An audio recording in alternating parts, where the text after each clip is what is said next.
Yo, what is popping? What is popping, man? What's happening here? Hold up, let me see something. If I could get this going. We should be straight though. We should be straight. Tap in, yo. Let me know if you can hear me. Tap in, everybody. Let me know if you can hear me. Shout out to everybody. I don't know how many of y'all gonna really be on here, but I want to tap in and show y'all some love, man. Pelicans went 4 in a row. Big win tonight. Like I said, we got to end this month with at least 10 victories. This from last joint. Oh, that's showing a little too much. Hold up. This from the last show. Let me see if I got any comments in here. Whoa, what's happening? What's happening with y'all, man? Can y'all hear me good? Everything straight? Can y'all hear me? Shout out to everybody in the chat, man. Let me shout y'all out for a second. Hold on. Let me see who all in the chat. Shout my people out. Happy holidays to y'all. Shout out to Jaden. What's happening? Most hated. What's happening? Q. What's happening? Cam. What's going on, fam? Ethan. What's popping? Lee. What's the deal, brother? How y'all doing? Frosty. What's happening, homie? My dog Clarence. What's happening? What's happening?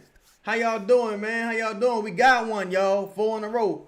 Yerp. What's popping? I'm him. What's happening with y'all, man? What's happening? Hell of a game. Look, though, I'm telling you, the season schedule gods are smiling upon the Pelicans right now. Whoa, there you go, Ryan. Look, I was just about to shoot you a text. Shout out to my dog, Ryan. You inspired me to do this show because I was like, I'll just wait. But I appreciate it. Oh, shout out to my dog, Michael Morgan, man, with the 2-piece. Happy holidays to you. Oh, my bad. Big B93. What's happening with your fam? What's happening with y'all, man? Yo, so tonight was a full team effort, full team win. We haven't gotten an update on Herb Jones just yet. I'm hoping everything all right with him. You know what I'm saying? Haven't gotten an update on him just yet. Lean, what's happening, my dog? But it's definitely a concussion. Like, it definitely appeared to be a concussion. I don't think it was like a broken nose or anything like that. Bro elbowed the piss out of him. Was that Ben Shepherd who he caught the elbow from? Or was that TJ? Whoever it was elbowed the piss out of him. And he didn't finish the second half as we've seen before. I'm interested what they do with the starting unit moving forward. Now, for me, the reason why things are working out as well as they are, in my opinion, is because the Pelicans aren't facing big teams right now. Pause. They played against the Trailblazers, who didn't have a traditional center at the time. Then you go against the Rockets, who for some reason didn't start Steven Adams. Really interesting. I guess they didn't start Steven Adams because the Pelicans didn't have a traditional center. But thank God it worked out for the Pelicans, right? Then tonight, we don't got to get into all the Pacers issues as far as health and things of that nature. But none of that matters because the Pelicans had all the same issues this season. Nobody going to feel sorry for you. You got to win. And tonight they won, and they won convincingly. Shout out to them. I want to give a special shout out to, some of the guys who've been battling injuries. Jordan Poole, you know what I'm saying, had some questionable passes, but still managed to come into the game, hit some big shots, affected the game. Tried to do a little too much with the passes. Tried to get a little too flashy. Just make the simple pass. Shout out to Zion Williamson. Came out balling like a monster. Left a little money on the table with them 2 missed free throws. But going, let's see here. 9 for 14 from the field. 11 to 13 from the free throw line. Finished with 7 rebounds. 1 assist. 2 turnovers. No, I'm sorry. Two turnovers and 2 fouls. That's pretty damn good. That is pretty damn good. Shout out to my dog. I'm here forever. Playoff Pelicans. I'm so hyped. Yeah, man, we got to keep this alive. When I looked at the Pelicans schedule this year, let me go to the schedule real quick so y'all can see some of this as well. Like, when you go to the Pelicans schedule, the Pelicans, they should finish this month, y'all, with 10 wins. Ain't no way around it, dog. They beat the Pacers. They need to go on and beat Dallas. That's a very critical game to the Pelicans moving forward. Now, Dallas lost tonight. Memphis, it looks like Memphis is about to lose as well. Yeah, Memphis lost tonight. That's extremely critical to the Pelicans' standings. You know what I'm saying? The Western Conference standings, the Pelicans are currently 5 games behind 10th. You know what I'm saying? 5 games behind 10th. They kind of, right where they've been all season.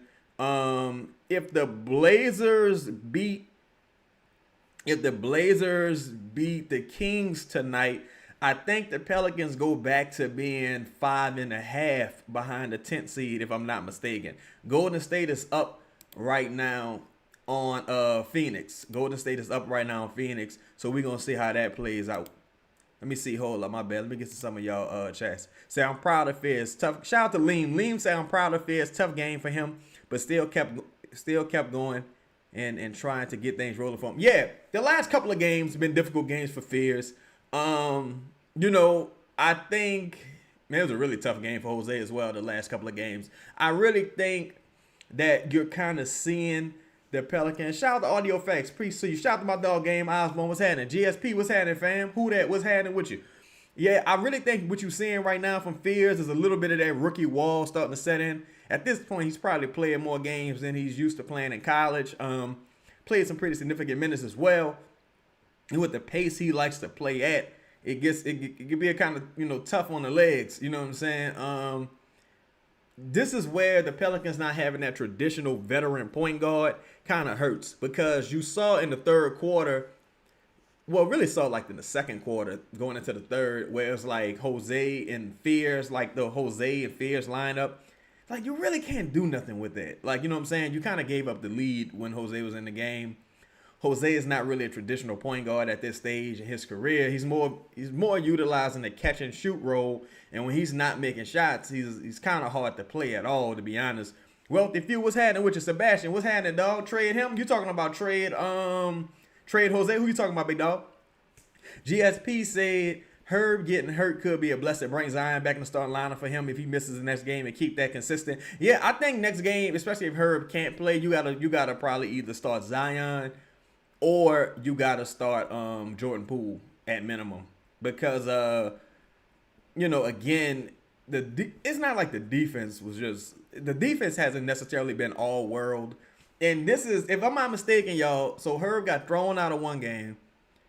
He fouled out another game, and he didn't finish this game, and you're 3-0 in those games. Now, that's not an indictment on Herb, but I'm just saying, like, you're 3-0 in them games. I'm not, casting any aspersions. I'm just saying, I'm just pointing out the facts. So, let me see, Game I was gonna say, them boys streaking, Chaz, let's fucking go. Yes, indeed, man, let's push it to 5. Bayou Sniper, what's happening, fam? He say, Chaz, are we back? Well, look, the goal for the end of this month had to be end the month with 10 victories. No matter who you beat or how you do it, you got to end this month with at minimum 10 victories. Cleveland not playing very well, but that's on the second night of a back-to-back. That's going to be very interesting to monitor, because you got Jordan Poole just coming back. You got Zion just coming back.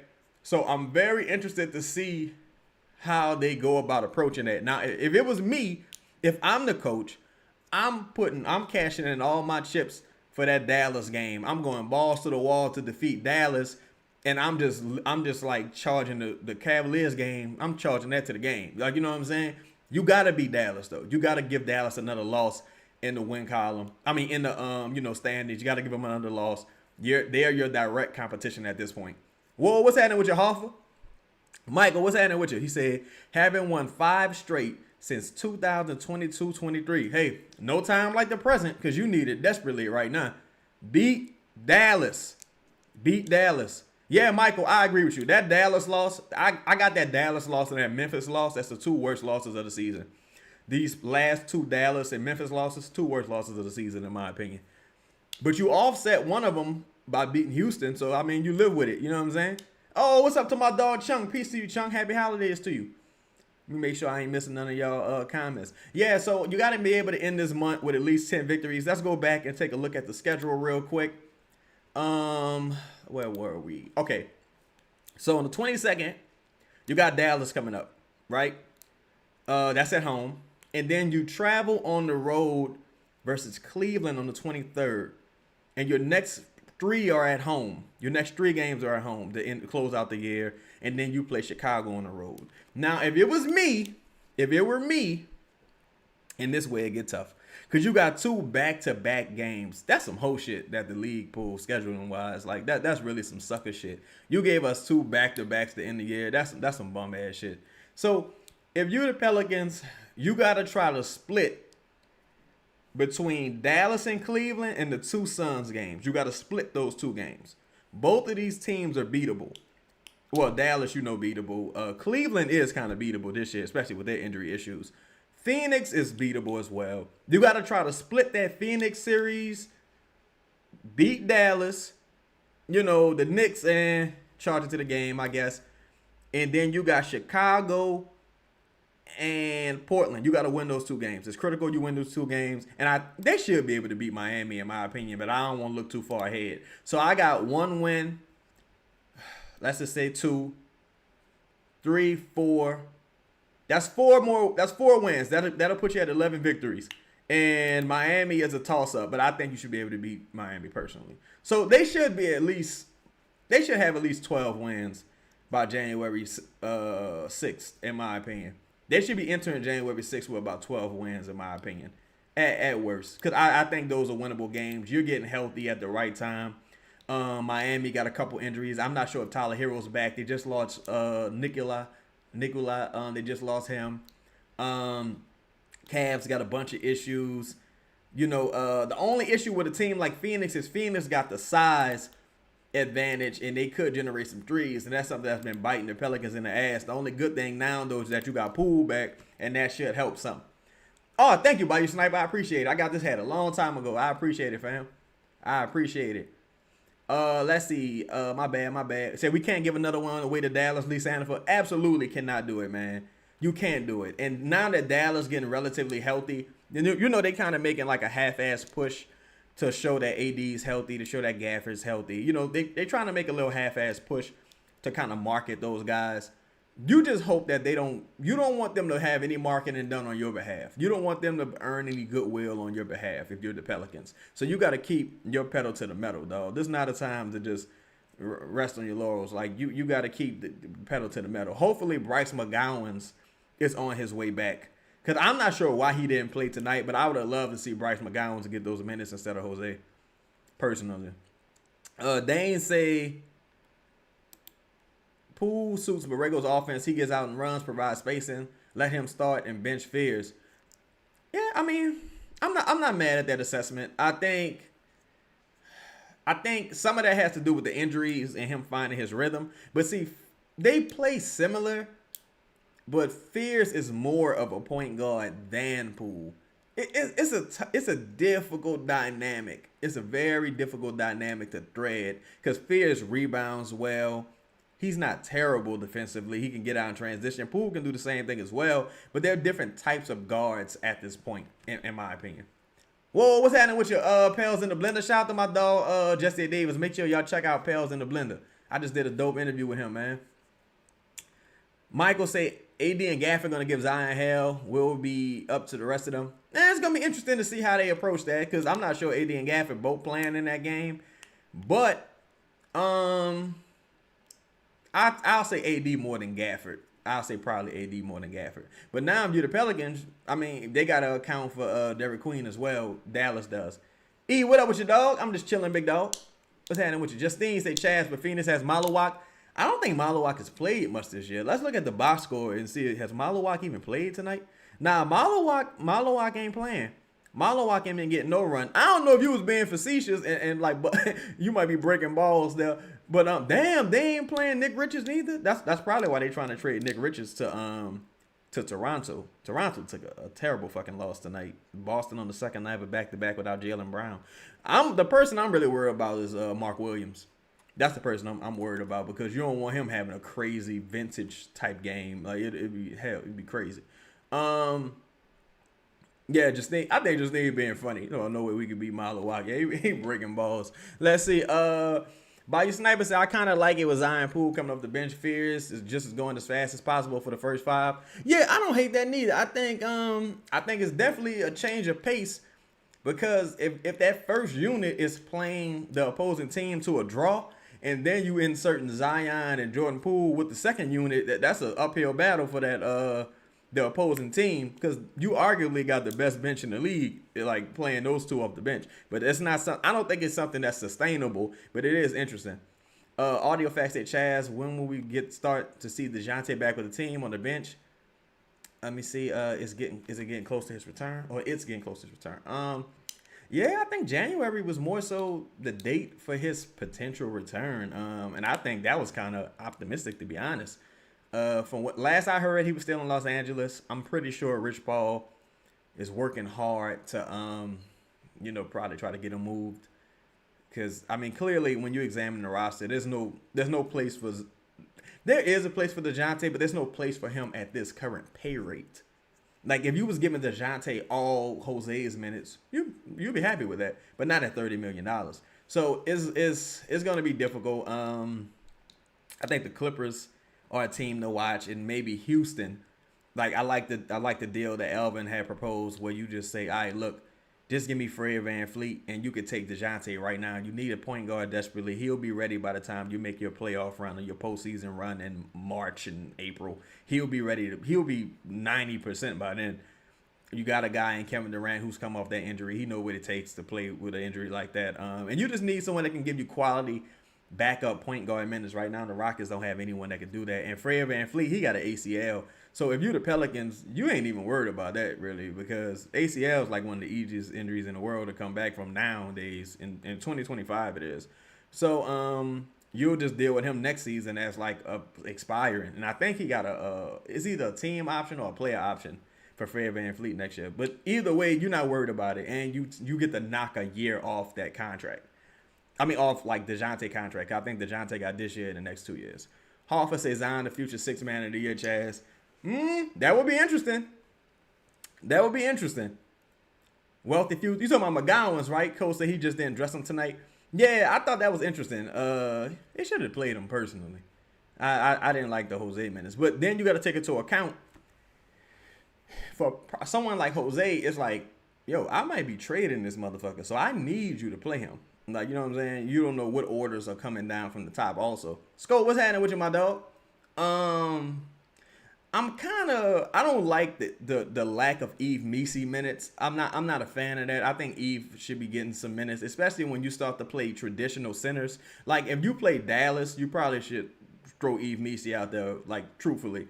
I just think just because something's working against small teams, that's not something, in my opinion, it's not something that's sustainable, because you're not going to play 3 or 4 teams that don't have centers. You need some type of 5 out there, and Eve Messi is probably the best quote-unquote 5 on the roster. And he wasn't playing bad.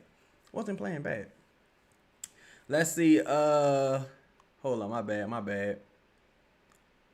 Dane say, Chaz, why I like the dynamic of Poole starting is because I don't want the ball in either of their hands, run the offense through Queen to Zion and use Poole off ball. Oh, yeah, I would understand that. I think the ball in Queen's hands, because Queen is a extremely willing passer. I think Jordan Poole would excel playing more off ball, especially shooting from the corner. I got to look at his numbers this year. The corner three has been a little bit down, but I expect things to kind of like balance out at some point. Same thing happened with Trey Murphy, where he wasn't shooting well to start the season, and then things started to balance out. Shout out to Jonathan Durham, man. Peace to you. He said, damn, boys, we might have something real here. Hey, man, if they can just finish this, if they can finish December with 10 or more wins, I count that as a victory. Like, you know what I'm saying? I'm taking it as a victory moving into the new year. What's happening with you, Shane? Justine said he been dunking for what, 4 months now?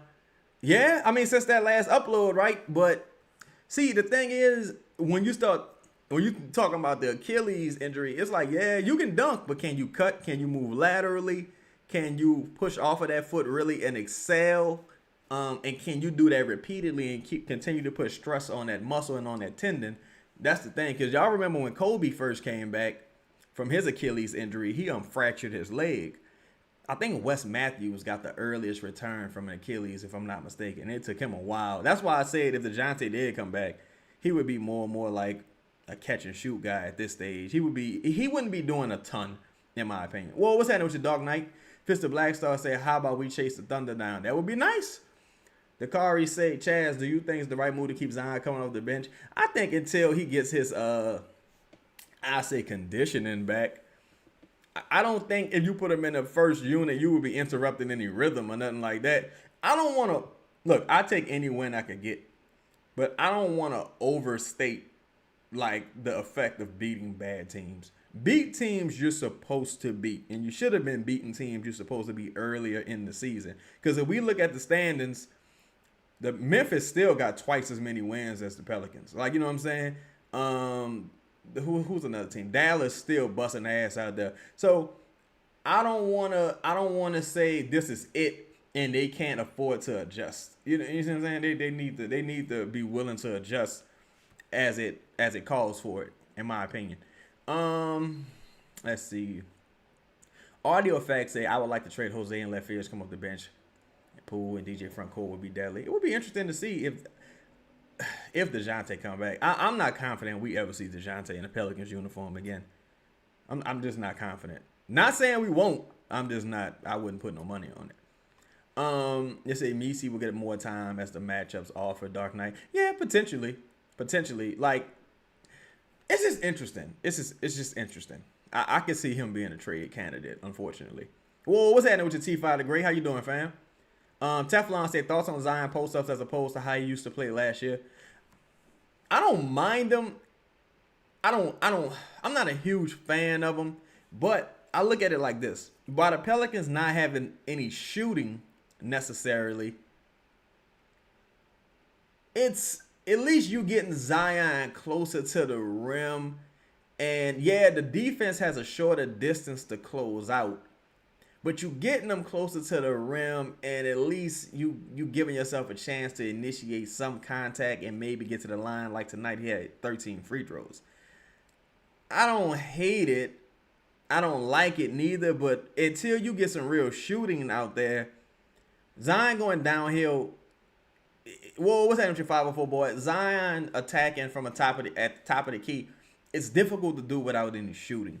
Because no one's, and you watch when Indiana made that run in the second quarter, no one's guarding Jose, right? No one's guarding Herb, really.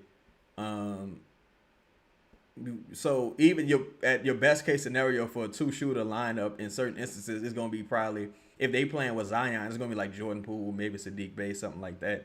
So it's just tough to do in so many, shooter, like 0 to 2 at the most shooter lineups. Like, it's just really tough. The Pelicans still need to add shooting. Like, they desperately need to add shooting.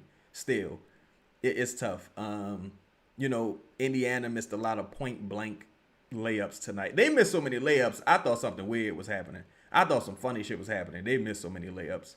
Dakari say, what do I think about Carlo tonight? I loved how Carlo played, man. I thought Carlo played well on the boards. I think Carlo is another guy who's a big power forward. Big as a taller power forward. I thought he was okay on the boards tonight. Gets out in pace, plays with energy all the time. That's why I like him. That's why, for me, I don't want to see Carlo just in the fourth quarter. Because give yourself an opportunity to run away with the game and extend the lead. Like, don't use him as a break glass in case of emergency type player. Same with Eve. Like, yo, set the tone. If you got the size advantage on your roster, go out there and dominate on the boards. Go out there and, the flex shots. Go out there, and just dominating the paint. I think that's one of the reasons tonight you saw Zion and Sadiq Bey able to really just dominate in the paint, and even Trey Murphy finishing through contact and stuff like that, because those are probably your at least three strongest and most physically imposing guys, right? And with Trey with his athleticism. Indiana doesn't have much of that, especially Miles Turner's gone. Naismith injured. They don't really have a center at all right now. The other dude, he just tore his Achilles last year. I think it was Isaiah Jackson. They just signed Wiseman on the 10-day contract. So my thing is lean into that. I'm not worried about Huff or none of them dudes. Like, I'm not worried about none of them off the street ass centers that they got. Lean into your advantages, and your advantage is some nights is going to be size, like, because you got so many bigs and you got some quality strength like oriented athletes like Sadiq Bey and Zion. Because you almost never going to have a three-point advantage unless Jordan Poole, his shot starts to really come back, and maybe Jose's shot starts to come along. But that's asking for a lot. That really is asking for a lot. Bayou Sniper said ball needs to be in Queen's hands, but Borrego doesn't necessarily like Queen. As player type makes me nervous. Yeah, I think Borrego is more of a guard-oriented guy. And if that's the case, then you got to change your outlook on what Derek Queen could possibly be. At least in the short term, if Borrego's here. Because we still don't know if Borrego will be here next year. But that'll change the dynamic of what Queen's upside may be. if you're not using him like that. It'll kind of change things, in my opinion. Let's see. Pels in the blender say roughly how many wins you think it take to get to the 10th seed. Let me see. Pelicans. Let me see. So they got what 53 games left. I think the Pelicans can go 30. If the Pelicans can win 30. Ooh. Oh fuck. I think if the Pelicans can win 31 to 32 more, if the Pelicans can get to like 38, 39 wins, I think they can get to the 10th seed. It all depends on what Memphis and Portland decides to do. Because we kind of know what Dallas and Utah are going to do. Because Utah going to start the tank because they owe OKC that pick. Dallas probably going to try to sell high on, well, he ain't selling high, but they're going to try to probably move AD and Gafford while people are interested. Portland, they need a real star, so they probably going to start to pull the plug at some point. Memphis, they got a lot of injuries. It's going to be tough for them to overcome their situation without adding more talent. They just hit a home run with Cedric Howard, but they need even more talent because Zach Edey got another injury. You don't know if he's really going to be able to stand the test of time with his injury issues. So you got 1, 2, 3, 4. You got 4 teams ahead of you that all will potentially tank. All 4 teams ahead of the Pelicans, except for the Golden State Warriors, who may not need to tank. But you got 4 teams ahead of the Pelicans that all will potentially tank. So if you're the Pelicans, you just got to keep stacking wins. And eventually those teams are going to pull the plug and start stacking losses. Because I don't care what they say.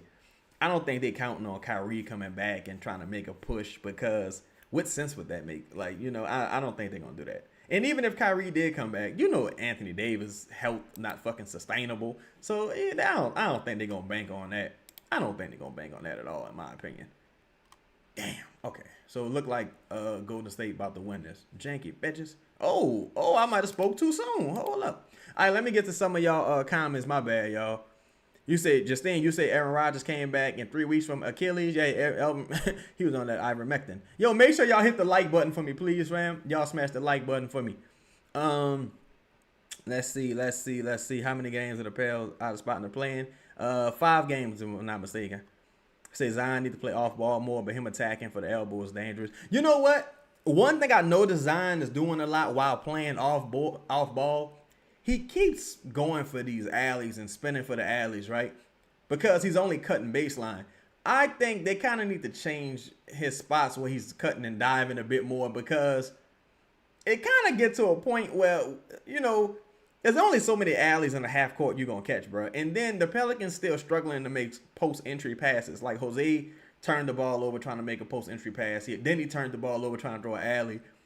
Jeremiah Fears turned it over trying to make a post-entry pass. It kind of gets to the point where that shit might work once or twice, but you got to stop doing that all game. My bad. Hold up. Dane said, Queen 8 tonight. We've asked the question before, but do you trust his scoring to be elite at his peak? I don't know. I don't know. Because, again, Pacers ain't got no centers. It could. I mean, I guess it could be. But I think Queen is a rhythm player, and he needs to have the ball in his hands. You know what I'm saying? He needs to have the ball in his hands to really find his rhythm and pick his spots. If that jumper comes along, it would help out tremendously. But his shot diet is so difficult. Like when he's attacking the rim and like he's doing something like the little hook shots and off balance floaters off the glass and shit like that, it just doesn't look repetitive. It kind of looked like these are some very difficult shots you're making. That's how it looks to me. But we'll see though. Queen nailed the triple. Yes, he did. Right corner. Nice shot. Carlo got 9 boards in 20 minutes. Shout out to the Pelicans. That's a hell of a game for Carlo. Game I was gonna say straight finishing through contact shows huge growth. Still needs to hit the weights though. Oh yeah, he still needs to add probably about a good 10 pounds. But that helps out a lot. I was hoping Trey would take that step defensively that Kevin Durant took with Golden State, and start providing a little bit more weak side rim protection. But man, everything's a process. Cedric, what's happening with you? He say Cedric said gotta say it, but the bench may have saved Zion's career. Well, how many? I mean, I don't know. I think it's too early to say that because he still play the same. It's just when he's entering the game. You know what I'm saying? Hopefully he stay healthy. But you can get injured off the bench too. I mean, I don't know. Showtime, what's happening with you, my dog? Audio facts say if Trey added 10 pounds of my bad. Hold on. Audio facts say if Trey added 10 pounds of muscle, he would definitely be an all-star. That's the only thing his game lacks is slim frame, can't finish through contact. Yeah, he got to be able to finish through contact. They did a lot of that tonight.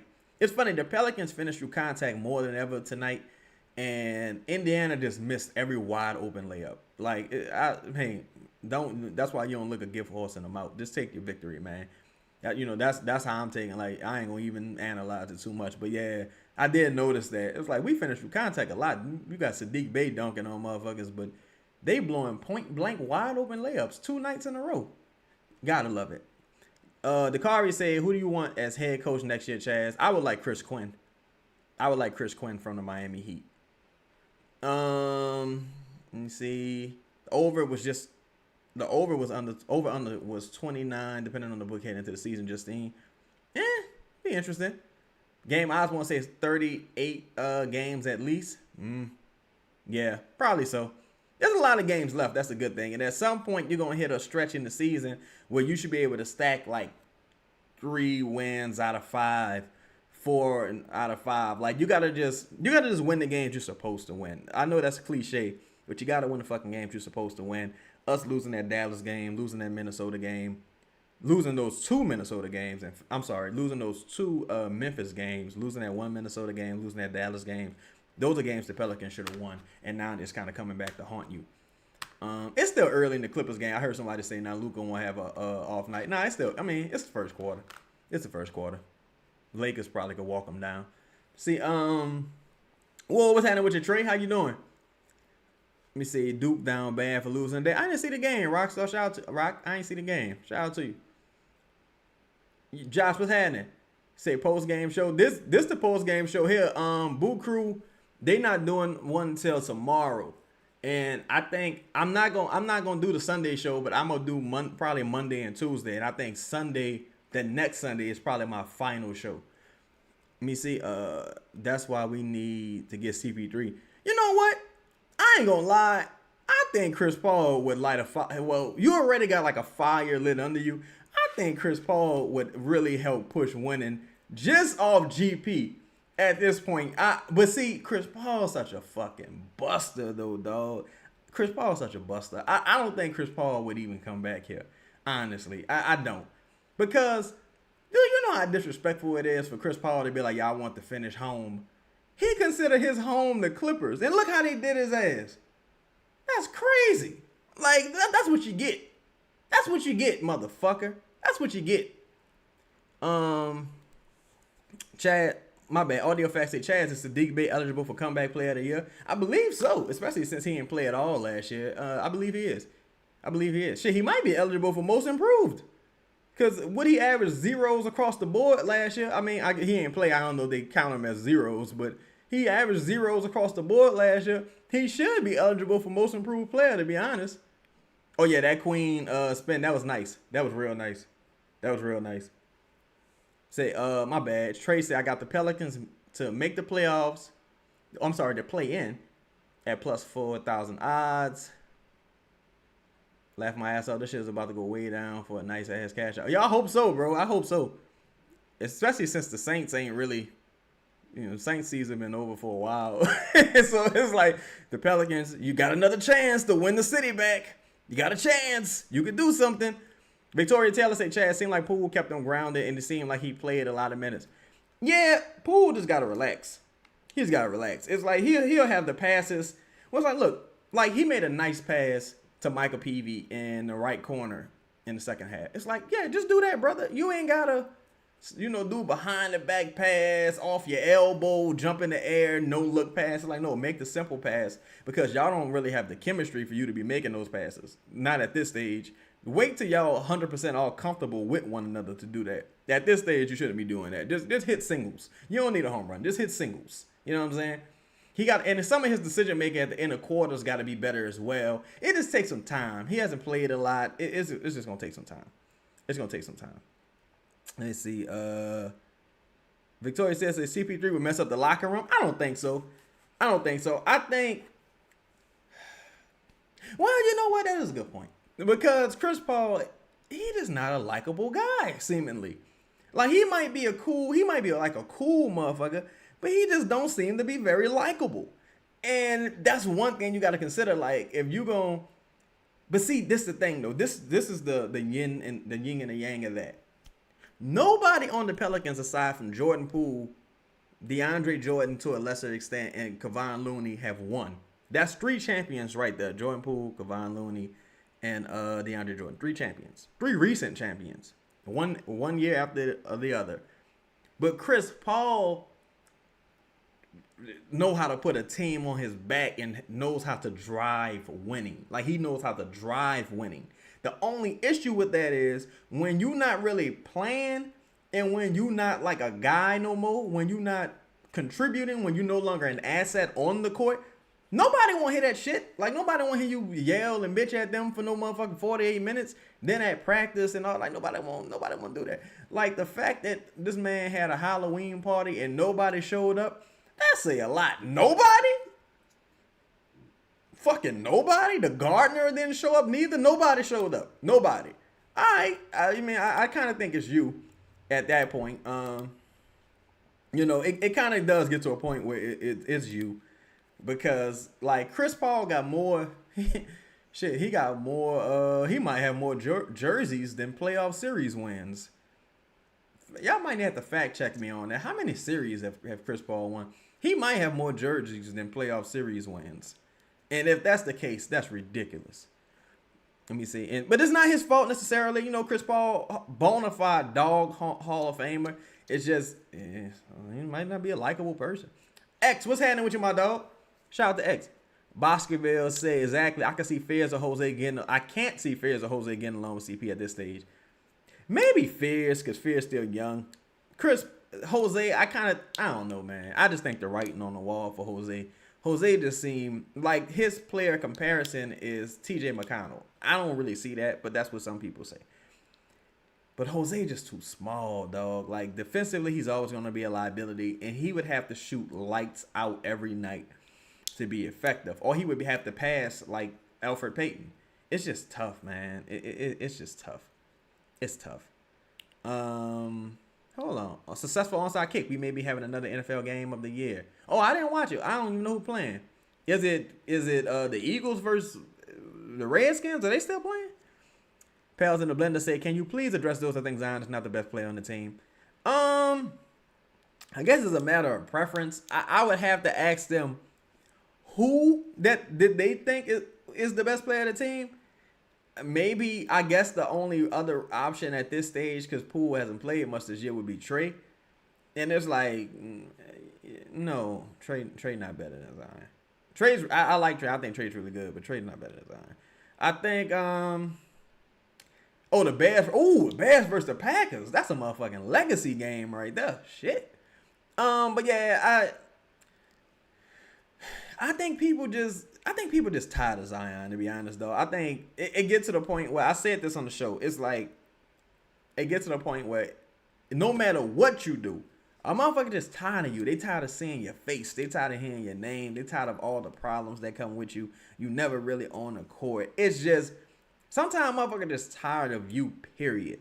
And I think that's probably more so the issue with Zion versus evaluating his actual talent, because his talent, I think, is kind of unquestionable. I mean, you can even go back. Yeah, I guess you could say it was one game, but you can go back to, well, not even one game. You go back to the end of the season a couple years ago when he was just a fucking monster. You can go back to last year when he was healthy. He was just a monster. Then you can go back to the one postseason game he has against the Lakers. He was just a monster. But it's just like, you ain't seeing enough of it. You could be a flash in the pan. You got to do things consistently. That Jose step back tonight was outrageous. Oh yeah, Jose was out of his mind tonight. Then he ended up at the bottom of a pylon. The motherfucker about to choke choke him to death. I'm like, oh my God, somebody please save Jose, get him out the game before this man strangles Jose. It was crazy. It was crazy. Yeah, TJ McConnell is about 6'2". TJ McConnell had a hell of a finals too. Hell of a postseason generally. You say this is a feel. Baskerville say this is a feel good year for the Pelicans. They not letting Jose go unless it's a first round pick. I don't know about that, dog. I don't know about that. I ain't gonna lie to you. You know, I don't think this front office got too many picks and chooses. I ain't gonna lie to you. Jose pretty much an expiring though. So if they don't want to take on bad salary, they might roll with it. Let me see. They might just let him roll to the end of the year, but they desperately want a veteran guard, and they've been wanting a veteran guard since the offseason. Yeah, Pels in the blender. It's like, yeah, you could dislike a motherfucker, but don't mean he not awesome. You know what I'm saying? Skull said how I feel about this upcoming Dallas Mavericks game. Very important game. Very important game to end this year. Western Conference rival. They're ahead of you in the standings. Someone you really do need to leapfrog. You already blew one game to them that you should have won. You got to handle your business against Dallas. That's one of the most important games to end the stretch. You got to handle your business against Dallas. You got to split versus Phoenix, and you got to beat the Bulls and the Blazers. You got to beat every team ahead of you, in my opinion. Well, every team in that play-in race. Because talent for talent, the Pelicans are probably the more talented team, bar for bar. It's just those teams have more, like, time on task. You say teams with dominant bigs design kryptonite if they win. Let me see. That's when Trey is better than Zion. When Zion can drive without bigs to stop him. I think, audio facts, I think teams with multiple, well, I think teams with crazy wingspans more so. I think teams with crazy wingspans, because then they can collapse and deflect the basketball faster. Like, you seen Zion dominate a player like Rudy Gobert, right? But if you're going against Steven Adams, Jabari Smith, Sengun, Amin Thompson, that's like four fucking 7-footers out there, damn near. It's very difficult to compete with that. Just think, I ain't watched football in probably about, I probably ain't watched football since October. I ain't gonna lie to y'all. See, I don't care if a win is a win. It don't matter how you get it. Oh yeah, Ashton, I agree. Just get in the car and drive off. A win is a win. I'll take the W. Say Zion isn't a 1A guy, but we can make him 2 or 3, maybe best case for him. He's not comfortable being a guy for where we're forcing it based on talent. Baskerville Sniper, I tend to agree with you. I think that's why when I evaluate the Pelicans and I look at everybody, Queen, Fears, Zion, Trey, I don't see like a number one on a championship team. Because my goal is a championship. I'm not here for all the feel good, moral victory. Well, they tried their best. I don't give a fuck. I don't give a fuck if you tried your best. I want to win. I'm here to win. All I care about is winning. I'm here to win. That's what I'm here for. All right? I'm going to be honest with y'all. I don't care about none of that. I just want to win. So if you can't contribute to winning at a high level, you got to get the fuck on. So that's why even my thing with trading Zion or with trading Trey and, doing things like that, I'm like, you got to replace these guys with people that can actually win at a high level when they're healthy. They need to be able to win. Like, you know what I'm saying? Like, for example, shout out to Leem. Like, Leem said if Pelicans fans crashing out after their, Raptors fans crashing out after their loss and BI. Yeah, they hate BI in Toronto. I think they're being a little unfair to Brandon, honestly, because Scotty Barnes has not played well. Brandon probably been their best player this season. But it's like when you watch the game, Brandon's still the same player. But it's like when you watch the game, the stats can be a little misleading. But he's been better than Scotty Barnes this season, in my opinion. He's been, like, Scotty Barnes been a major letdown this season. But, they turned on Brandon from a little while ago. Because I think the Raptors are a fun team. But Scotty Barnes ain't been doing shit, and Quickly ain't doing nothing. That's a weird team. That's a weird team. They got too many of the same players. But yeah, like if I'm trading, like if you tell me, look, we're gonna trade Zion for, let's say, Josh Hart and Josh Hart and Herb Jones. Let's say you trading Zion for Josh Hart and Herb Jones. I'm not doing that stupid shit. I'm not doing that. What the fuck is the point of that? I'm not going anywhere with that team. You would have to tell me we traded them for like a Scotty Barnes or Jaylen Brown or somebody that another distressed asset that hasn't. What's his name? John Morant, like to a lesser extent, but then the contract become an issue. But you got to tell me I'm trading for someone that's talented that can help me win. I'm not thinking about 4 or 5 years from now because you're going to have to tank to go find another superstar. You're not signing no free agent. You don't really have the assets to trade for one. There's none really available via trade. You're going to have to tank to get one more than likely. So, that's why, I don't get some of the stuff. Yeah, you need someone that's going to move the needle. Like, you know what I'm saying? I'm not even looking for it would be a lateral move at best, I would think. And it would probably be lateral because at least the other guys would play. That's the issue. B. Thomas, what's happening? He say you still you live, still not getting the notifications. Come on, god damn, bro. YouTube fucking tripping. That's why I wanted to make sure I tweeted it out, dog, before I went live, because I just had a feeling y'all wasn't gonna get the notification. I just had a feeling. Like, I just knew that was gonna happen. Like, that's why I just tried to tweet it, man. Yo, if y'all not following me, make sure y'all follow me on Twitter at CheddarChaz, CheddAChaz, so y'all can know when we go live. Like, this is ridiculous, dog. Like, but every YouTube creator got this, like, mostly got the same issue where they not like alerting people when you go live. It's fucking ridiculous, man. Let's see. Oh, my bad. Audio facts say Trey gonna have to take over for the Dallas game. They're gonna have the Gaff and the AD camping out in the paint like roaches with the bigs to stop Zion. Trey. Yo, Trey and Poole Trey been balling, but Poole, we need him to wake up from beyond the arc. He gotta wake up from beyond the arc, man. I know he's taking some time to come back. He dealt with a couple injuries, but we need a big Jordan Poole game from beyond the arc. We need 5-6 threes at some point. We know he could do it, but we just need it to happen. We need it to happen, like for real. No notification for you either, Justine. Yeah, dog. I apologize, y'all, for y'all not getting notification. It's a YouTube issue, but I apologize, y'all. Skull said, "What do I think Queen's floor and ceiling is?" I think the ceiling, if he kind of builds his strength a bit more and kind of improves his motor, the ceiling could be Sengun, right? Maybe Sengun. The floor, to me, his floor might be like a large Boris Diaw or a large Kyle Anderson. That's why I asked y'all about that earlier. Somebody else recommended Kyle Anderson. I mean, somebody else recommended Boris Diaw, but I see Kyle Anderson. I can see some of that. I can see like a more offensive-driven Kyle Anderson, because Kyle Anderson was bad. Really not bad, but he couldn't really score, but he can defend his ass off. He had crazy handles. He can distribute the ball. He was cold. He was like a stat, box score stuffer type guy. But the thing with Poole, I think Poole's lack of leaping ability is going to make everything he does, all his shots going to be highly contested, in my opinion. It's going to be highly contested. Just because he really can't jump. Like watching this game tonight, I'm like, damn, that was a good finish, over a tough competitor, but it'll be tough. So he got to get real strong. So he can knock defenders off their spot. He got some good footwork. He got to work a little bit more on his up and unders. You know what I'm saying?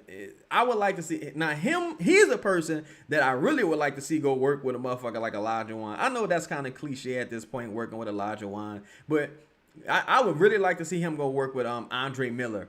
You know what I'm saying? Go work with Andre Miller. Go work with Elijah Wan. Go work with some people that's gonna help you, and do it early in your career. That way you're not waiting until you at the twilight in your fucking career to go work with these legends. Go work with them dudes. What's his name? Tim Duncan. Go work with those guys. You know what I'm saying?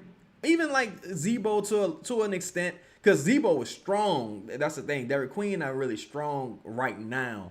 Like if you watch Derek Queen try to box out for rebounds, he get knocked off his spot a lot. He's big, but he's not really strong necessarily. So you're gonna have to put on some weight, put on some muscle. But I think talent wise, he's especially talented. Especially talented. You say you've heard people say that ceiling-wise, Queen could be the best 4 or 5 in the game. Maybe offensively. I mean, I think I don't know. Because then I got to get into, well, who do I consider a 4 or 5? Like, you know what I'm saying? I got to get into that conversation. So I don't know. I don't know. I think Derek Queen has the potential to be the most important player on a team's offense. I think he could be a Draymond Green level impact player offensively. And I'm not saying Draymond's more important than Steph. I'm not saying that at all. But what I'm saying is when Steph is out, especially when Draymond was younger, you can still play a similar way. Like, that's why when Steph was out and they had Jordan Poole, they played the same way. Or when Steph was out and they had Clay, they played the same way. Because Jordan Poole is the engine that makes that offense run. I think Derek Queen can have that similar impact offensively from a ball distribution standpoint.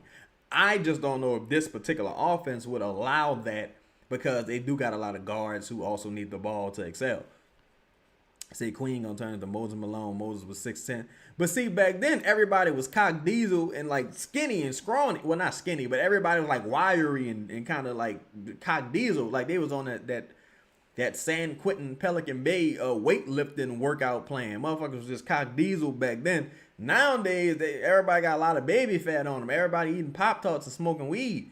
You know what I'm saying? Motherfuckers ain't eating no nutritious meals. They got a lot of food deserts and shit. Victoria said, you do get the notifications on YouTube. Okay. It's something for me. Look, everybody, can y'all hit the like button for me? If you're already a subscriber, consider becoming a member. We drop every Friday. The new episode just dropped yesterday.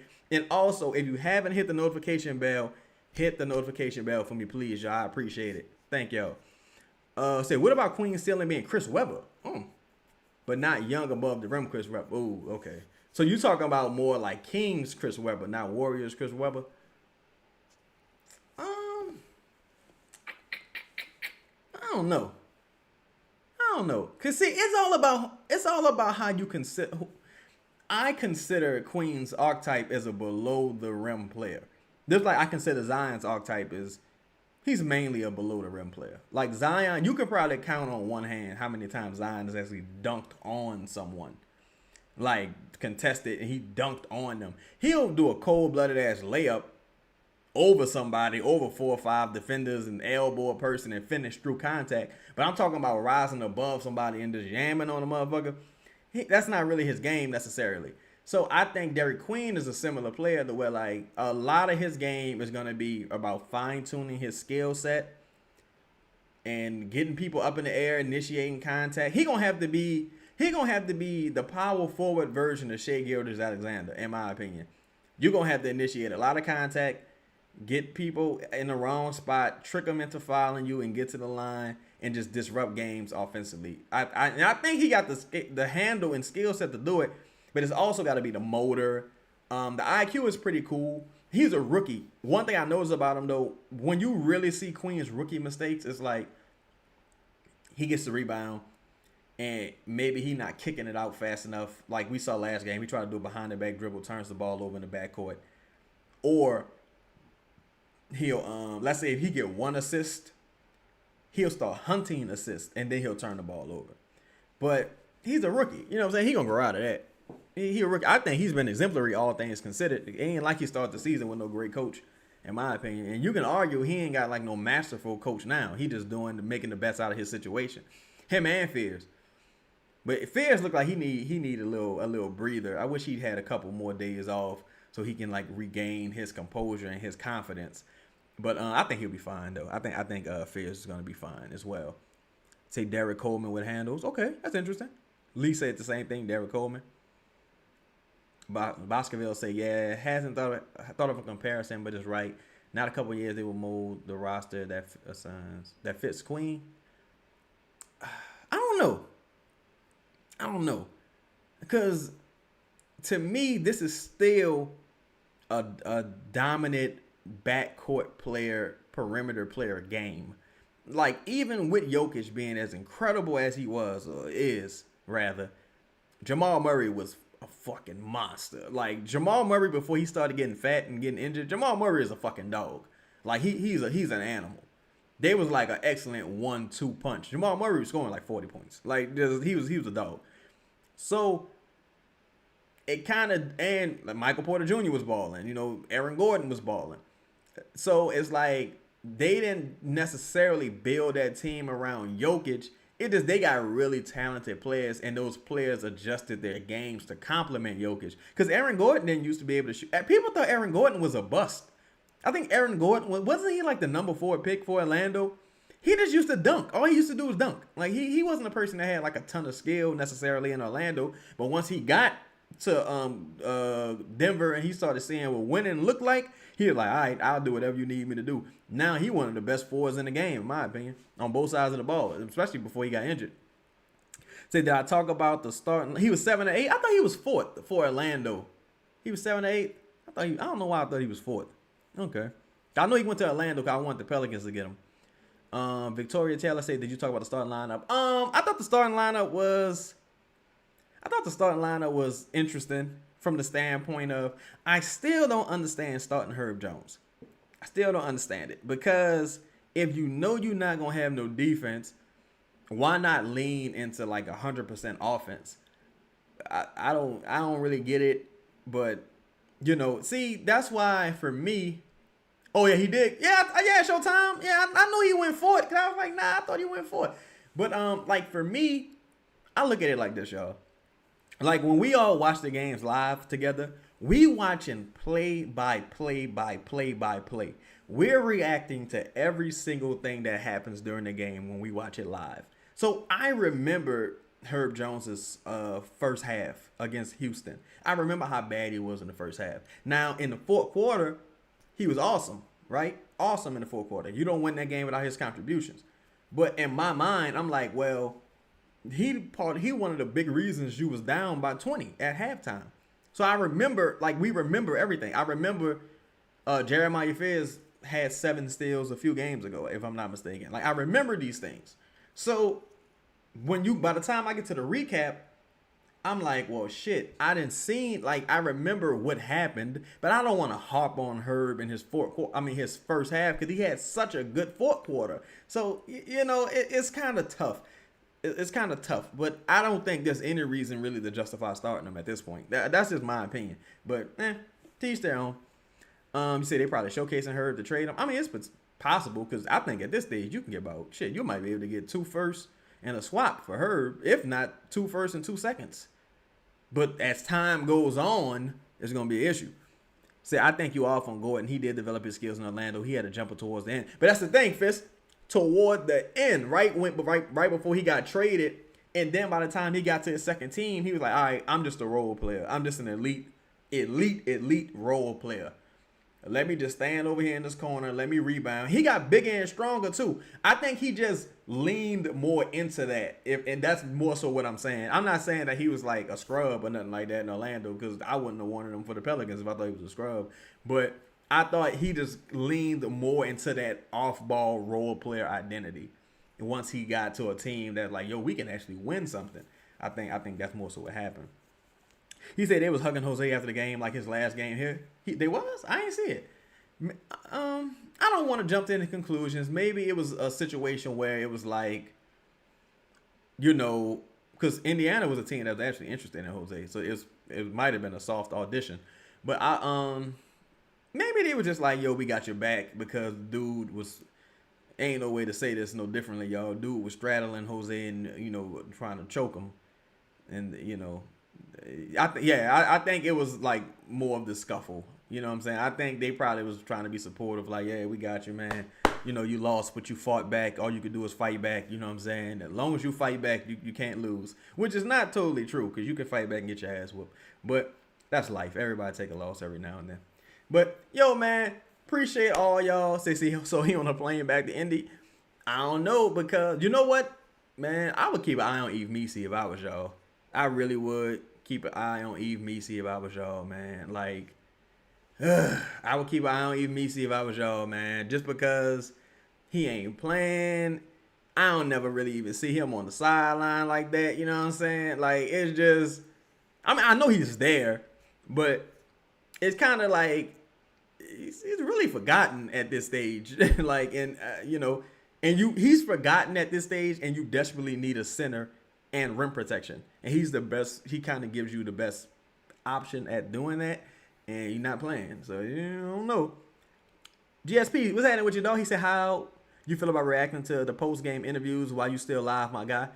Oh, I can do that. Let me see. Hold up. I'm gonna pull it. Matter of fact, that's a good way to end the show. I'm gonna pull the post-game interviews up and we can watch them and react to them real quick. Give me 1 second, y'all. Hold up. Give me 1 second. Let me pull that up real quick. Pause. Pull that up. YouTube. Let me see here. I ain't gonna lie, boy. I saw one post-game interview. I think it was after I don't remember what loss it was, but I was mad at them motherfucker. It might have been after that Dallas loss. He's like, yeah, you give yourself a chance to win, and I don't want to hear that shit.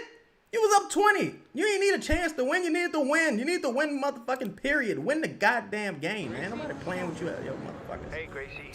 Hold up. Let me see. How I do this. I'm learning some of this shit on the fly, y'all. Pardon me. Hold up 1 second. Bam. All right. Hold up.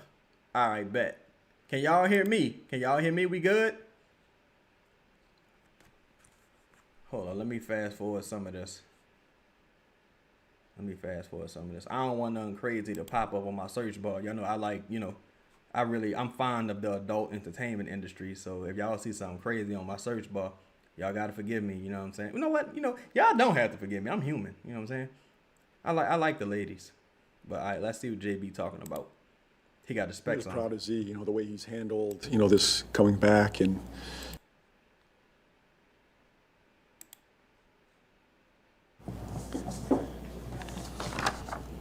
What's going on, Coach?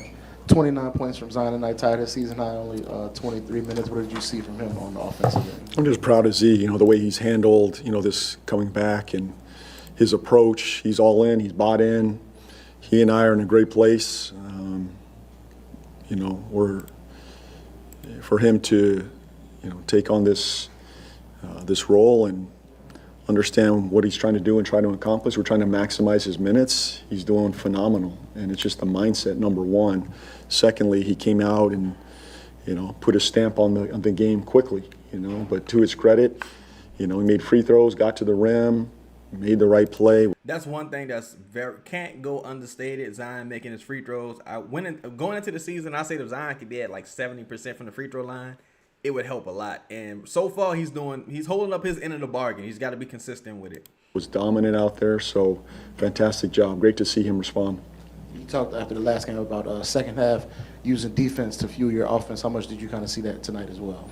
Yeah, I think our defense was a big part of that win tonight. It got us out in transition. When we get stops, either it's a turnover or a rebound, we're gone. That's our best offense.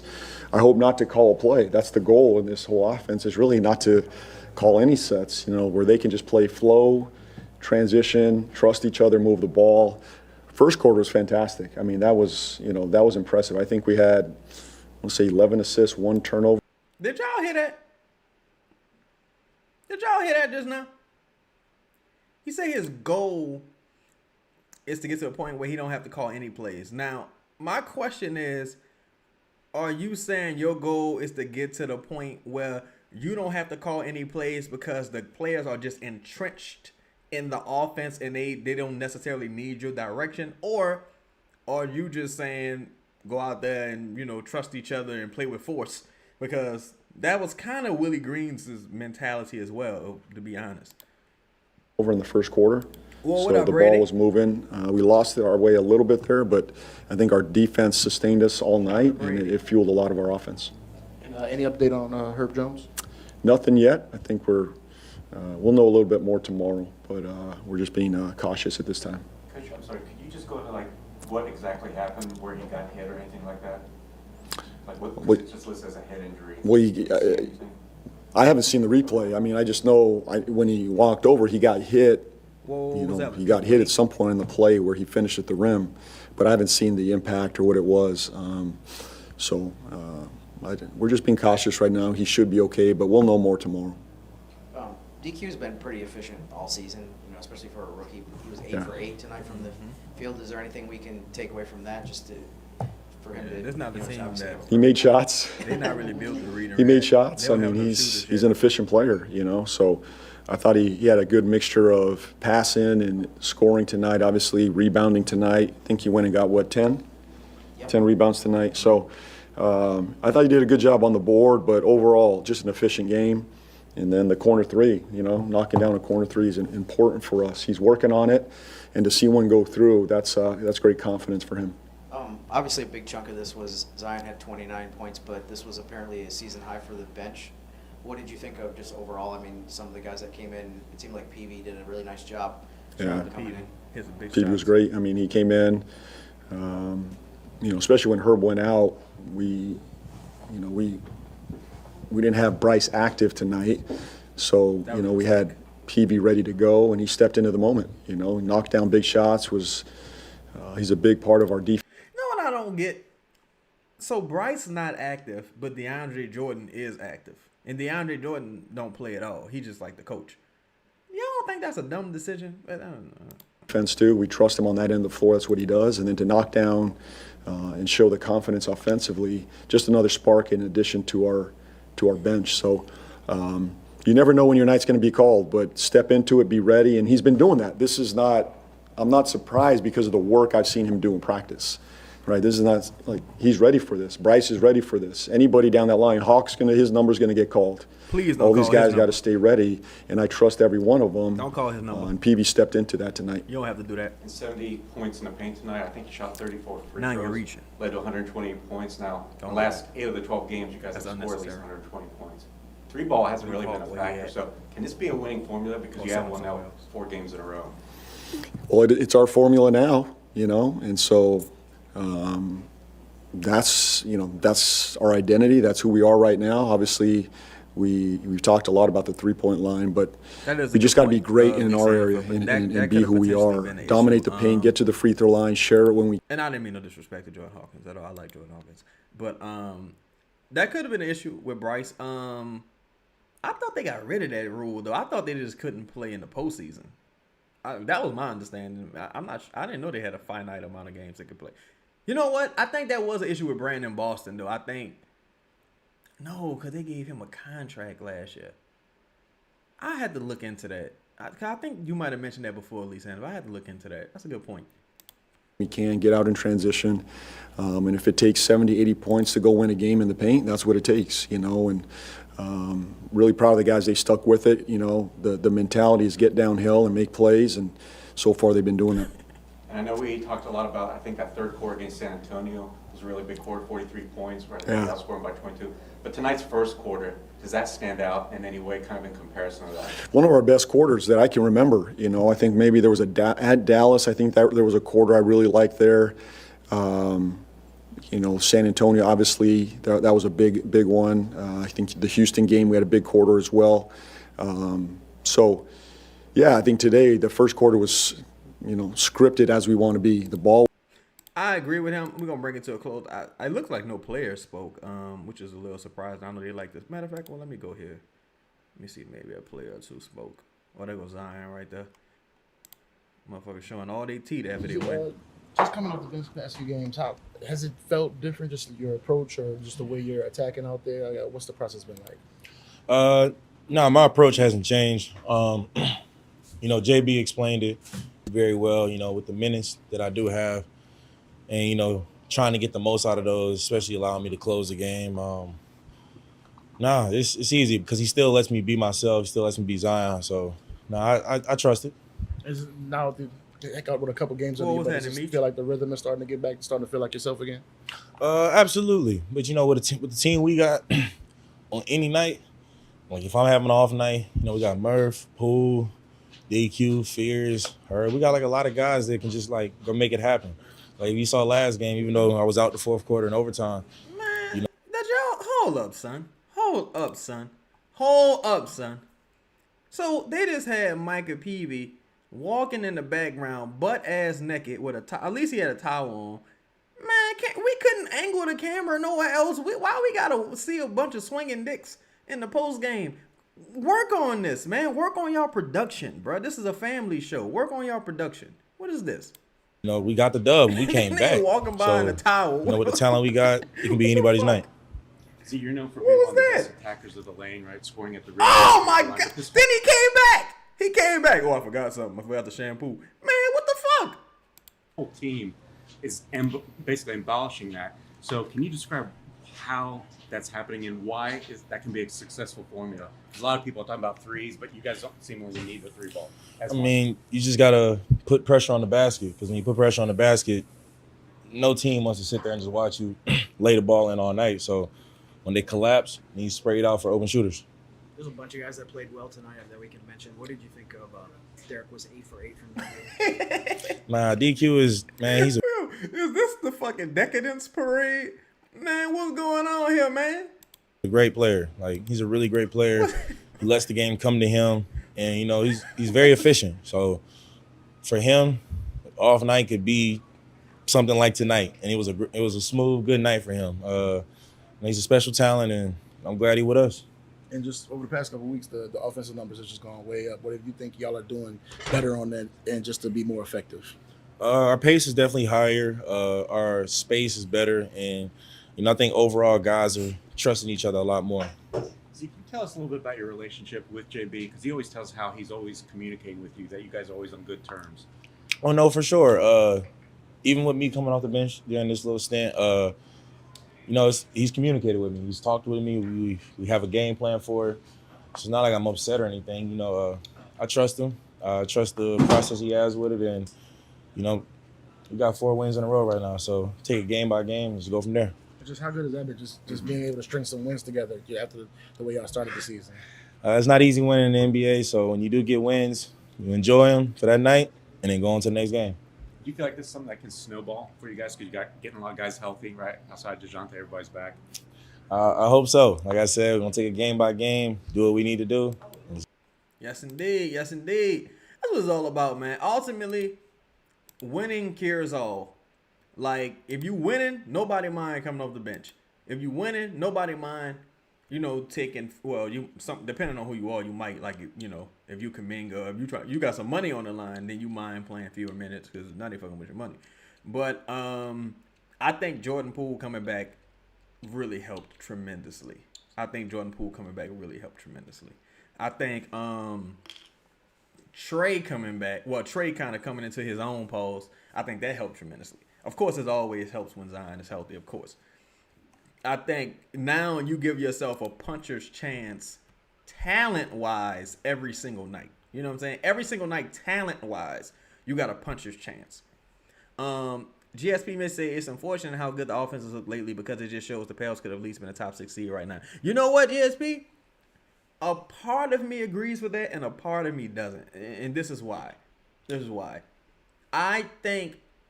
I do think earlier in the season, the Pelicans were like a rotation decision, no way here and there from winning a game or two. Like sitting Zion too long, Jordan Poole being, him being injured, so he started the season kind of slow. Can y'all still hear me? Y'all can hear me good? So yeah, starting the season kind of slow.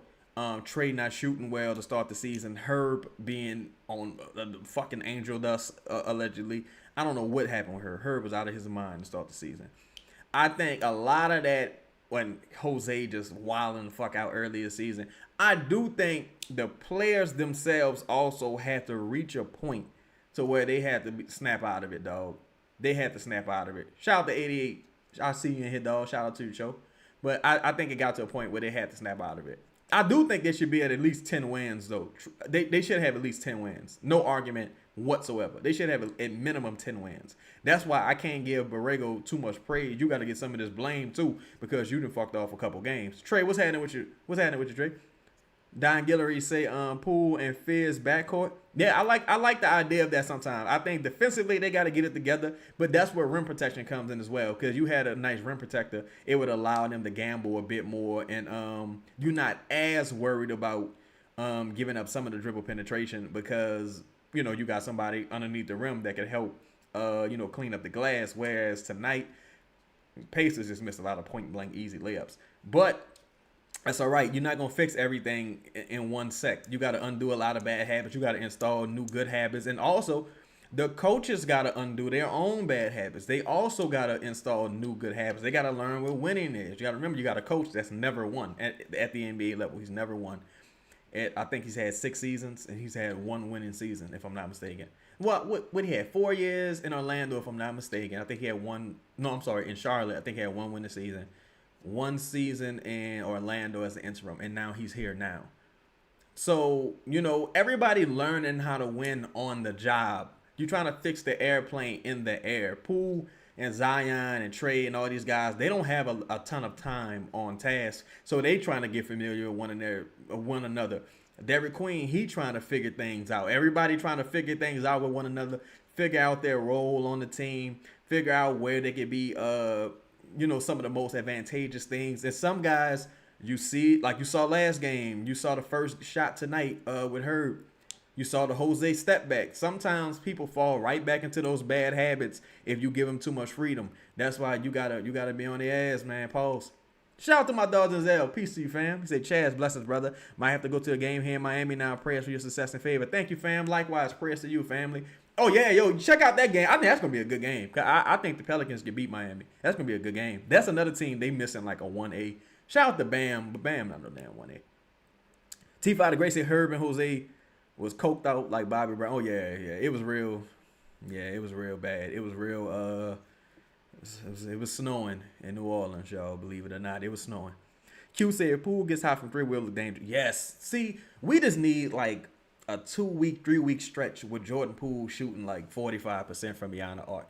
See, for a 2-3 week stretch, that's very possible. Like, you ain't asking for a prolonged stretch, but we just need a stretch the way he can give you like 4 or 5 threes a night on high volume, because the opportunity's there. Them bitches just not going in. Once he like starts to settle in, he be hitting them. But it's like we need the and we also not creating a ton of wide open jumpers because it's only 1 or 2 shooters in the lineup at a time. So and then when you think about it, only Jordan Poole, Fears, and Zion, they're the only ones that can really collapse the defense. So that's another issue. You know what I'm saying? So it's just they just got to figure it out, man. If Jordan Poole get going a high streak from beyond the arc, the Pelicans can continue to stack wins because it would help with the math equation totally. Liam say I saw Jose shot in the media. I said Chaz. When you say I saw that Jose shot and immediately I know Chaz punching the air. You know what? I was just so cool and relaxed. I only saw like maybe from the end of the first half to the rest of the game. I had went and got some hibachi, and then I went back kind of watched some of the first half. Me say, do we still look to trade Zion before the upcoming deadline? Me, I don't think that ever really was a real thing. Not before the upcoming deadline, unless somebody like gave you an offer you couldn't refuse. I think you look to trade Zion in the off season and see what you can get then. Like, see what the best available offers is then. Because by that time, you got teams that are actually say, hey, we can fix him. We just a Zion away. We can make this work. And they'll be able to give you more than what he's probably worth on the trade market right now. Whereas right now, you looking at like a Brandon Ingram type deal. Like, you know what I'm saying? 2 players that you might not really want. And you don't even got a roster spot for 2 players. But 2 players that you might not really want. And maybe a bunk-ass pick. Like, maybe. Brigada said, Chaz, my man, how do you think DQ is going to do versus AD on Monday night? Because it's going to be a big test for him playing AD. I think this is probably one of the worst matchups for him. Truthfully, just because the type of player AD is big as a motherfucker, but the athleticism is still there. The good thing is we're not sure AD even plays Monday. Hopefully he doesn't. But I think it'll be a more difficult test than even Wembanyama, because Wembanyama's so skinny, and Wembanyama, he not trying to bang in the post and bang underneath the rim. Wembanyama really like Yao Ming kind of, but I just I don't know, boy. It's gonna be tough. Look, the good thing is if you Derek Queen, you getting all your issues, all your lumps out the way. You know what I'm saying? You didn't play Jokic already. You didn't play Wemby twice. Now you're about to play AD. Hey, but the Pelicans should still have enough offense to win that game. It's all about Jordan Poole and Trey getting hot from beyond the arc. That's the main 2 people I'm worried about from beyond the arc. But we don't even know if Anthony Davis playing. Say Zion is in the Ginobili role is not bad. Let him analyze game, figure out what to do. I'm okay with that. Yeah, in the short term, I think so as well. I think whether it's Zion or whoever, you just can't keep starting Herb. That's to me, that's just not sustainable. I think this is not sustainable, personally.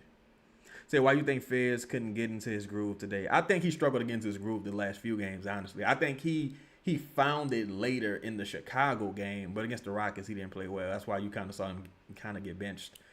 And against Indiana, he had. I think he's probably conditioning a little bit, probably hitting that rookie wall. I think at this stage, he's probably would have played more games than he would have played in college, if I'm not mistaken. That rookie wall is there, dog. Like, cause think about this, right? Think about this. Like me, y'all, like we watched the games together. My opinions, since y'all would know this because we watch this shit together damn near every night. My opinions don't shift from game to game to game. I like to get a nice sample size and be like, okay, this is what I'm seeing. This is what I think it is. No matter how this game goes tonight, based on the 5-6 games I saw, this is my opinion. Night to night, my opinion doesn't shift. I think if you remember, they had games where Derek Queen didn't finish games and he kind of got benched. I think it's really just the ebbs and flows of them being rookies. And I think once you see one good game, you like, oh, this is, we expect to see this at least once every 3 games, like some quality minutes every 3 games. But sometimes they just never get into the groove. I think with Jeremiah Fez tonight, there was one possession where he hadn't got a shot for a while.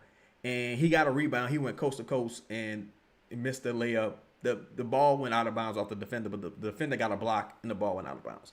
That was a frustration drive. You got the rebound and you went like 1-on-4 to try to get to the rim and you missed it. That's frustration. That's just, I didn't get a shot in a while. I don't know what to do in this offense. I haven't found my role in this offense while everyone's healthy.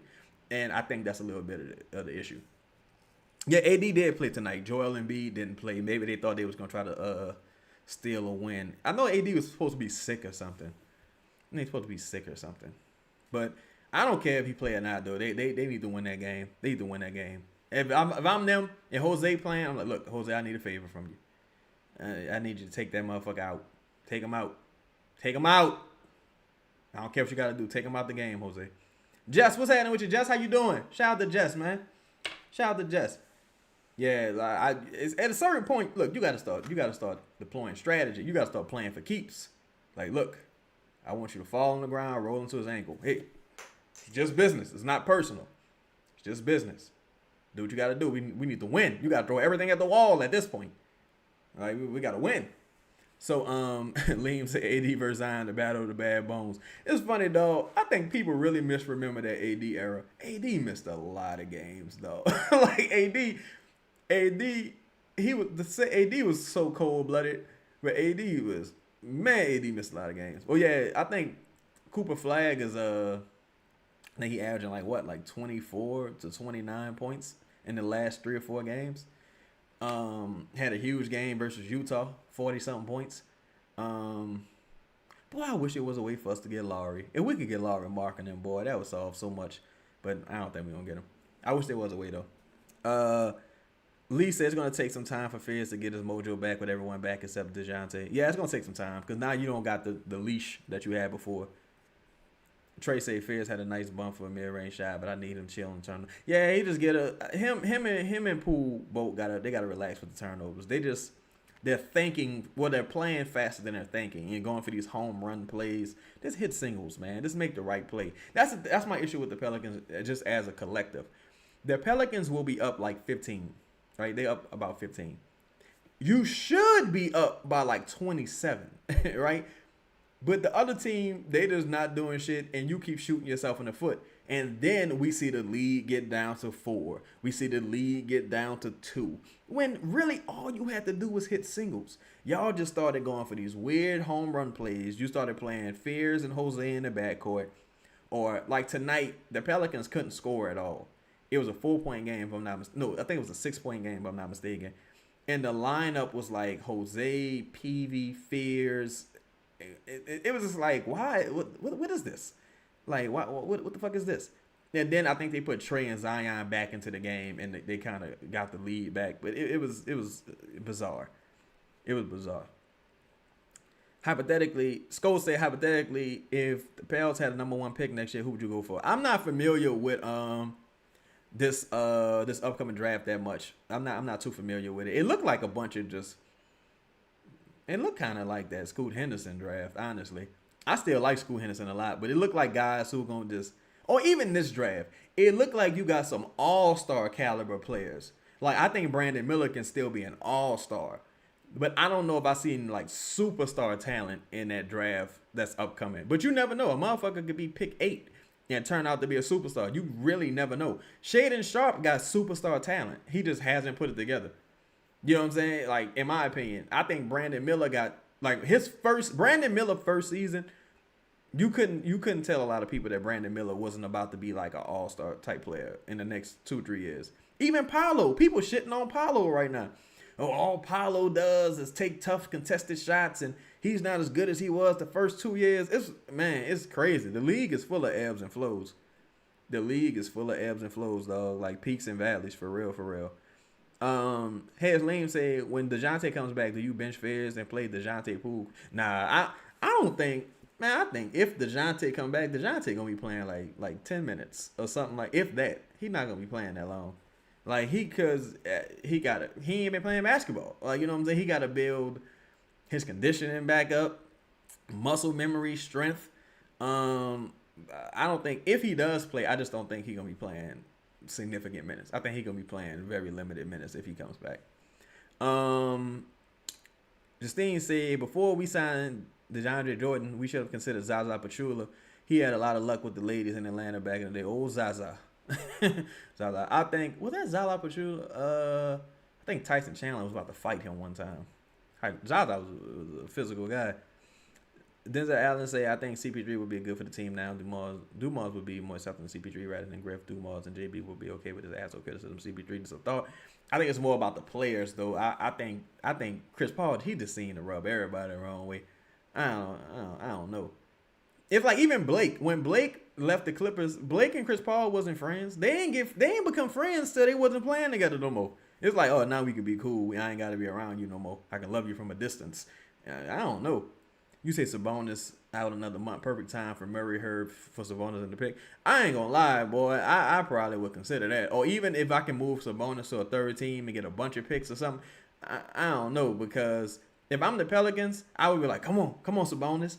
And I would be like, look, we're going to see how this works. If it don't work, we're going to move you again when you got one less year on the contract. But if you're the Pelicans, you need to go get distressed assets, like talented distressed assets that hasn't worked out. Because my goal isn't just to beat bad teams. I want to have a chance every night against good teams as well. And the only way for the Pelicans to really do that is to add more talent. And the more they start playing like bigger teams with actual centers, they're still going to struggle with, rebounding the ball, some ball distribution issues that they have. And mind you, this team ain't always healthy, y'all. So you gotta take that into consideration as well. If it was like apples to apples and both players were healthy, I would prefer Jared Allen over Sabonis. But and both of them may be distressed assets at this point. You know what I'm saying? Now, and also Jared Allen contract a little better than Sabonis. I think it's another like 4 years, though. Sabonis contract might be 3 years. But it's something to consider.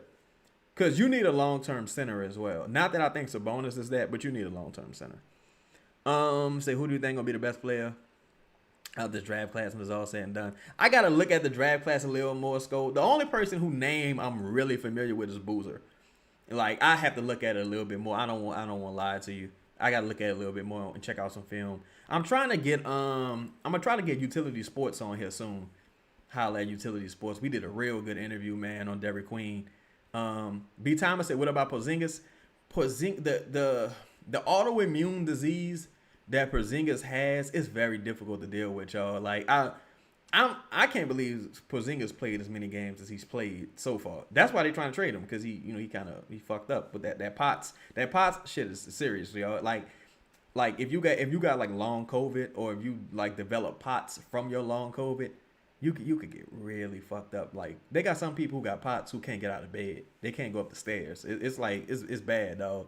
I'm shocked he even playing, to be honest. Like, him playing to me is like, boy, Atlanta really went for it. Like, they tried it and it don't like it's working, but he went for it. Hold on, my bad. Justine's say CP3 was always with his shenanigans when he was president. Yeah, he was an asshole. Meech say if Dejounte comes back and Jose still on the floor, I'm gonna lose my cool. If Dejounte come back and Jose still on the team, I'll be shocked, to be honest. Cause I'll be like, damn. Cause I don't expect Dejounte to come back till close to the deadline. So you got to look at how Golden State rebuilt Andrew Wiggins' career. People revealing him as a bust, and he went to Golden State and played in that system. They looked at him as a two-way demon. Yeah, that's why you got to take a chance on some things, and you got to pivot once it's hit its peak. Like they had, like Golden State had the number 2 pick, and they still drafted James Wiseman. It's like, no, now you all these years later, and you still don't got a fucking center, and you ended up having to sign old ass Al Horford because you never had a center.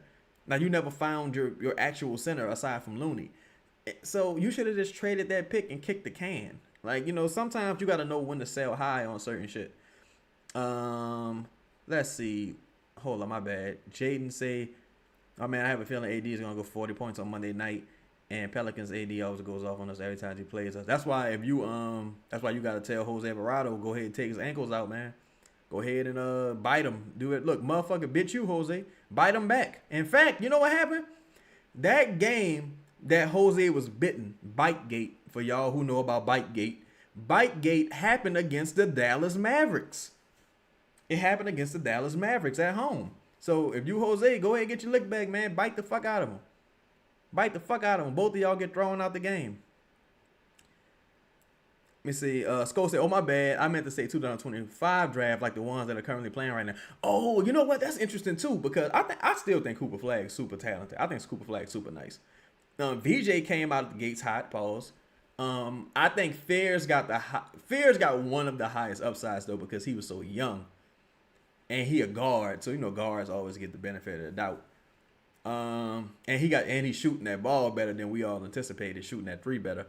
I'm gonna go with Cooper Flag. I'm gonna say Cooper, Fairs. I'll probably say I think Queen got the highest floor, probably. I think Queen and Cooper got the highest floors. Then you got guys like Tom. I mean, Sober guys like that. They're not really in the conversation. I think VJ Edgecombe, he could have a nice career. I don't see him as a superstar caliber player, but he got a really nice career. Con Knipple, I see him as just like a really cool player. Like, I don't see him as like a superstar, but I like how he's played this year. Say, Zeke, what happened with your Zeke? He said, Eddie ass about to get locked up. We up was saying, man, we got to get this W. Oh, I forgot all about Harper. Yeah, Harper too. Harper's another guy. He's back. They're going to have to make a decision in San Antonio relatively soon. But he's another guy that he going to need some run, though. He going to need somewhere to go. That's why a lot of it is about where you get drafted.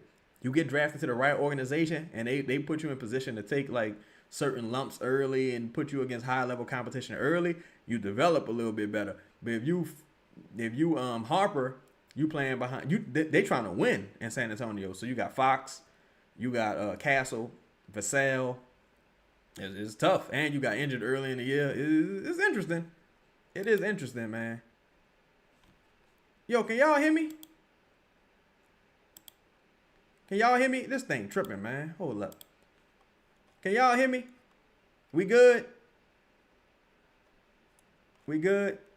All right. But yo, man, I'm going to call it. I appreciate y'all rocking with me. I'm going to go hit the streets a little bit. Y'all be safe this holiday season, man. Be safe on the road. Don't drink and drive. Just drink. Don't drive if you're going to be at the house, or just drive. Don't drink. Be very cautious, man. Happy holidays to y'all. I'm going to see y'all. I'm not doing the Sunday show, but I'll see y'all Monday and Tuesday. So I'm going to see y'all Monday and Tuesday. Y'all be safe, man. I'm going to holler back at y'all. Make sure y'all smash that like button. Become a member if you aren't already a member. We got a new episode dropping every Friday. And we got, make sure y'all hit that notification bell, too. Hopefully, this shit starts to work. But we'll see. Yo, shout out to all y'all, though, man. I appreciate y'all rocking with me. I'm out. Peace.